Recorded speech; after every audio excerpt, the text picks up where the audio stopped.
Good morning friends. Next lecture છે પંચકર્મની અંદર અયોગ લક્ષણ ઓફ ધ વમન. તો શું છે, અયોગ થાય છે એટલે કે પ્રોપર આપણે કાં તો સ્નેહ પણ નથી કર્યું, કાં તો પ્રોપર સ્વેદન નથી લીધું હોય, કાં તો પ્રોપર ડોઝની અંદર નથી લીધો વમન, કાં તો કંઈક પણ આપણે જે ચરી પાડવાનું કહીએ કે રૂલ્સ એન્ડ રેજિમેન્ટ પાડવાનું કહીએ છીએ, રેજિમેન્ટમાં અથવા રૂલ્સમાં કંઈક આપણે લોચા માર્યા છે તો એના આધારે જે છે અયોગ લક્ષણ જોવા મળશે.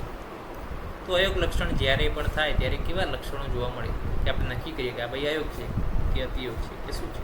તો અયોગ માટેના લક્ષણો એવા છે કે અપ્રવૃત્તિ એટલે કે પ્રવૃત્તિ વમનની સાથે તમે કંઠપાન કરવડાવ્યું એને, ક્ષીર પર પીવડાવ્યું, યુક્ષુરસ પીવડાયો, પછી મદનફલ પીપલની માત્રા એને આપી અંતરનક મુષ્ટિ પ્રમાણમાં, છતાં પણ વમન એટલે કે વોમિટિંગ થતી નથી તો એ અયોગમાં આવશે, અપ્રવૃત્તિ.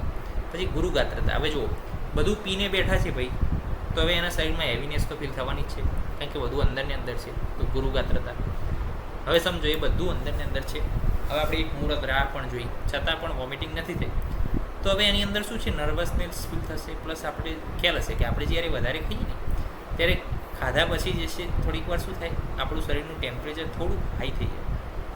તો આ ભાઈએ તો શું છે, આકંઠપાન કર્યું છે તો એની અંદર તો જ્વર જોવા મળવાનો છે, તો જ્વરનું લક્ષણ થઈ ગયું. પછી શું છે, એને આખું શરીર જે છે આકંઠપાન કર્યું હોવાથી આખા શરીરમાં શું છે, એલર્જીક રિએક્શન કંડું પણ આવી શકે છે. પછી હૃદયની અવિશુદ્ધિ એટલે કે હૃદયમાં કંઈક એને ડિસ્કમ્ફર્ટ ફીલ થાય. અને સ્ત્રોતો અવિશુદ્ધિ એટલે કે સ્ત્રોતસ પણ શું થાય, એના ક્લીન ના થાય. ક્લીન થવાને બદલે શું છે, સ્ત્રોતસો પાછા ભરાઈ જાય, સ્ફોટ થાય, કોઠ થાય એટલે સ્કિનના બધા ડિઝીઝ જોવા મળે. પ્લસ વેગ વિબંધ એટલે કે એને કોન્સ્ટિપેશનની તકલીફો પણ જોવા મળી શકે છે.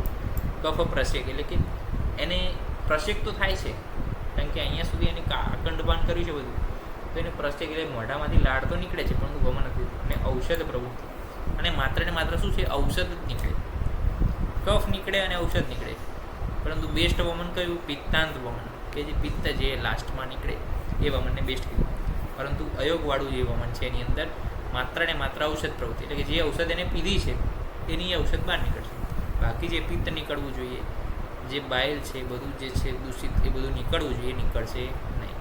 તો આ થઈ ગયા અયોગના લક્ષણો. નેક્સ્ટ લેક્ચરની અંદર નવી વાત સાથે મળીશું. ત્યાં સુધી રજા આપશો. જય હિન્દ, જય ભારત, જય જય ધન્વંતરી. નમસ્કાર.